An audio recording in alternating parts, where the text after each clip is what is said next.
What is more important for weight loss, diet or exercise? Let's dive into it.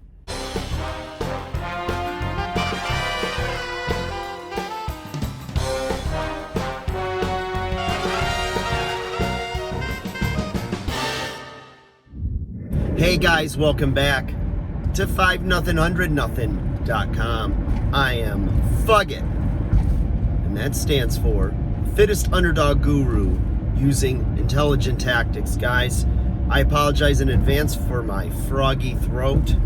I believe that I have a sinus infection, and I just stopped at the store, picked up some meds, I'm gonna try to get that immune system up. Still worked out today. It was not the best workout, but you know what? I punched the clock, did the workout, punched out. So got it done, got a little sweat, and all is well. Other than that, let's dive into it, okay? So to qualify, if you're a new viewer, welcome.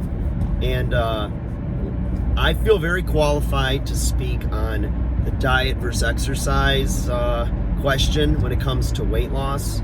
As I've been doing this, meaning being a personal trainer, weight loss consultant, for 22 years, believe it or not. Officially 24, 25, but as a full-time trainer and making my living doing it, 22 years, okay? So, the age-old question, it has been the same thing even from before I started in the industry, going back to the early 90s. People assign a percentage of importance of how much exercise is responsible for weight loss and how much proper diet is responsible. So there was a period of time in fitness or in weight loss and health that we really didn't focus that much on nutrition. It was just exercise. People would go to the gym and they would destroy themselves. And especially on Friday, Friday the gym would be packed because people would go burn a bunch of calories, really, try to sweat out every last bit of extra water weight or retention, maybe hit the tanning booth so that they could be nice, lean, sleek, look tighter. Even if it was just a psychological advantage, but they felt their best when they went out. So whether they were looking to hook up or meet somebody, or whether they, or maybe just look better than their friends, or just they knew that they were going to be tying one on, drinking a little too much, and eating a little too much. So the interesting thing about that is there are people that just live for the weekend.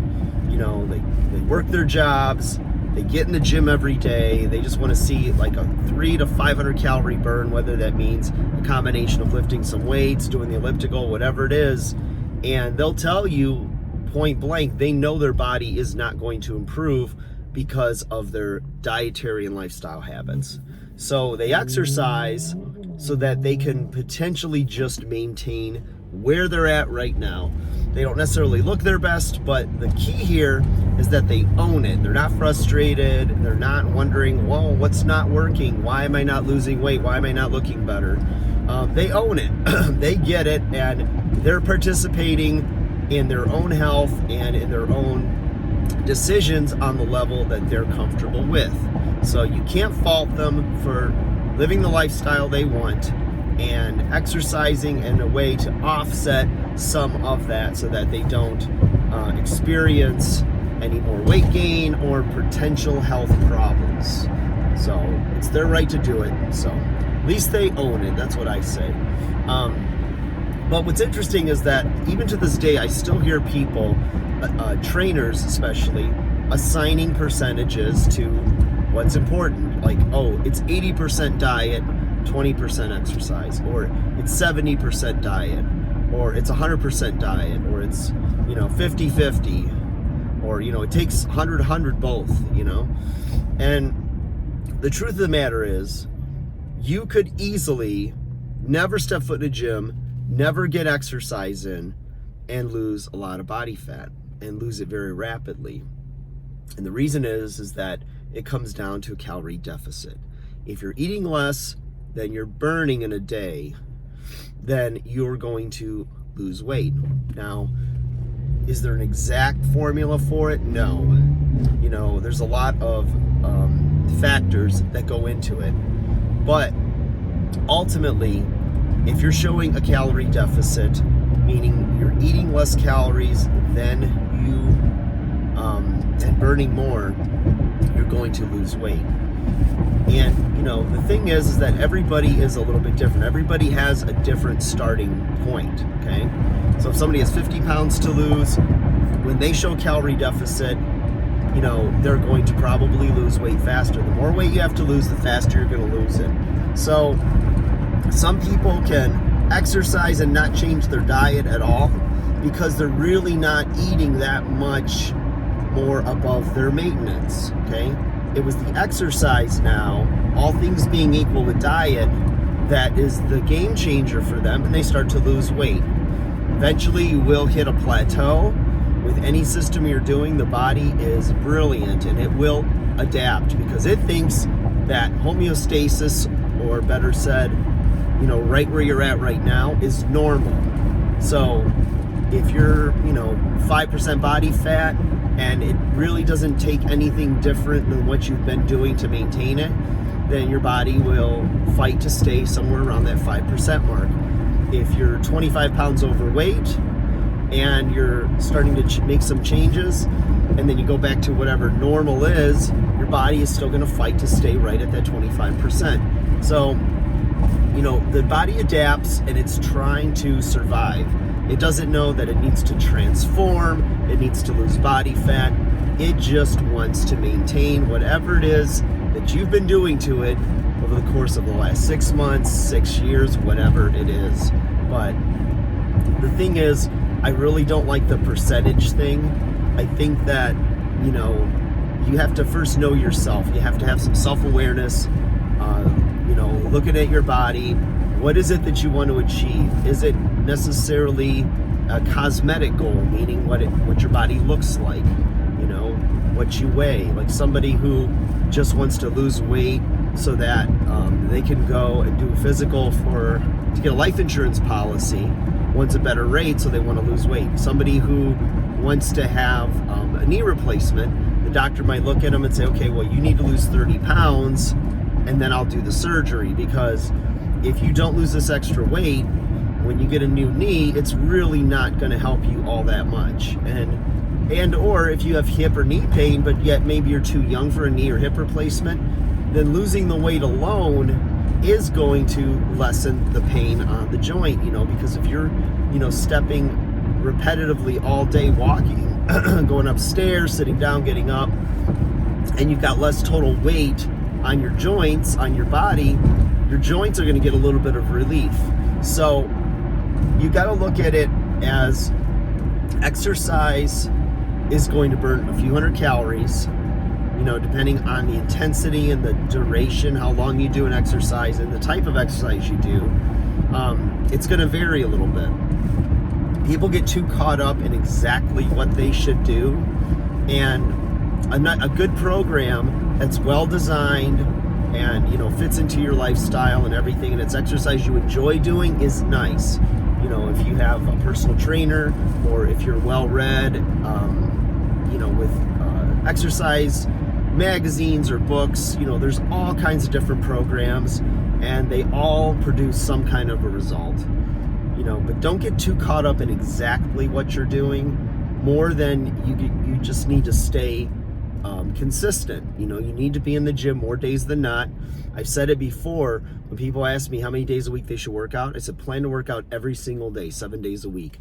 They go, so I need to work out 7 days a week? I said, no, you need to plan on every single day. The days off will find their way into your schedule. It's called life. You get a sick kid, you have to work overtime, you have a family gathering or some commitment that a meeting that runs late, and the days off will find themselves. And trying to get 7 days, you're probably going to get 4 to 5, and that's plenty. That's great. If you really good weeks, you might get 6 or 7, but that will not be the norm, most likely, if you've got a pretty full life. Looking at diet, a calorie deficit, okay, better said is like this. This comes from Tom Venuto, brilliant mind, accomplished trainer and author. He says in his books, The Body Fat Solution, I believe I have the title right, Tom, don't kill me, but if I got it wrong, but I'm pretty sure it's Body Fat Solution. I think there's 2 volumes to this. He says that it's the quality of calories that determine your health. The quantity of calories that determines your weight. So if you eat better foods, you will be healthier, right? You'll be nourished, body will function the way it's supposed to. The amount of the food that you eat, meaning your total calories, is what's going to determine your weight, fat storage, etc. So everybody has a different starting point. Everybody has different metabolic rates, different lifestyles. You're at different stages of your life. You have different goals. And there's no one size fits all in anything in fitness. You've just got to look at what's the lowest common denominators. Trying to lose body weight, trying to lose fat, you've got to show a calorie deficit. The calories that remain in your diet should be quality, whole, unprocessed food, if at all possible, okay? Watch your overall fat intake, but don't eliminate fat, as you need it to produce for hormone production and to absorb fat-soluble vitamins, in particular A, D, E, and K. You know, if you want to do something like a ketogenic or a very reduced or no-carb diet, I always suggest you consult a professional about that and make sure that you're not going to do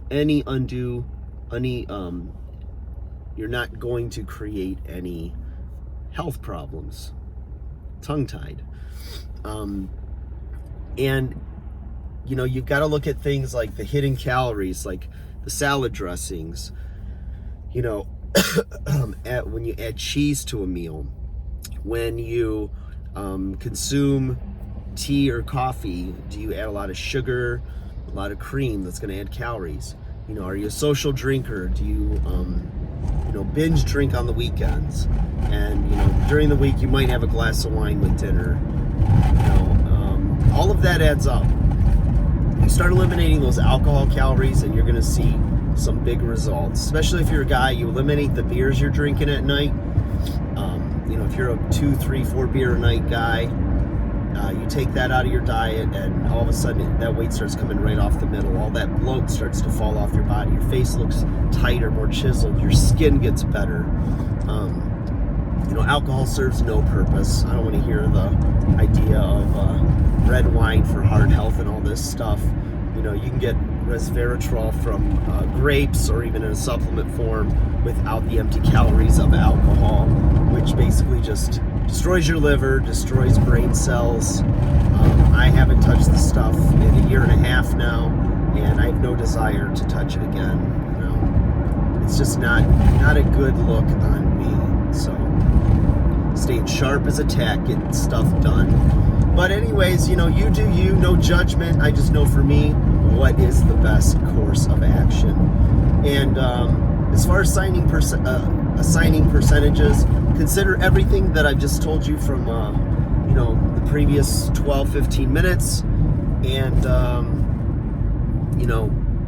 I think we all like our fitness or the things we're going to do to fit nicely in a box, have nice lists, things like that. And there are things out there, but you can also suffer from analysis paralysis. Too much information, too many options, and then you do nothing. At the end of the day, I just say get started. If you do no exercise, start with 10 minutes a day. Even if you just do 1 squat, 1 push-up, 1 sit-up, and every day add 1 repetition like that every single day. 30 days you're doing 30 push-ups, 30 squats, 30 sit-ups. You will look different, you will feel different, and let's say you're hitting the 30-30-30 and you still feel like you could do more, go 31 days, 32, and see how many, where is it in the year saying that you're shooting for 365 days, right? Are you going to get to 365 push-ups, sit-ups, and squats? I think the sit-ups possibly, the squats definitely, as long as you're healthy enough, knees are healthy enough, etc. And push-ups, I don't know. You know what? No limits, baby. Who knows? You have limitless potential, and you need to have a strong mind, strong will, positive mindset. I don't know how it turned into that, but any event, guys, thank you for watching the video. I hope some of that information helped. There's a lot of different programs, like I said, out there. I've taken clients through a plethora, big word for a little Italian man, plethora of exercise programs. And if you're interested in online training, if you're in Michigan, in my general area, let's just call it Oakland County, then I can possibly meet for in-gym training or in-home training, depending on my availability. So hit me up in the comments below and I'll message you personally. Or if you have any fitness questions, diet questions, things like that. Remember, there's no stupid questions. There's just stupid people. Just kidding. But, leave it there. I love answering stuff. Like, share, subscribe. And guys, I'll talk to you soon. Pray for me. I got to get rid of this sinus infection. I haven't had one in about 7 years. So let's just say I'm healthy as a horse up until yesterday. Take care.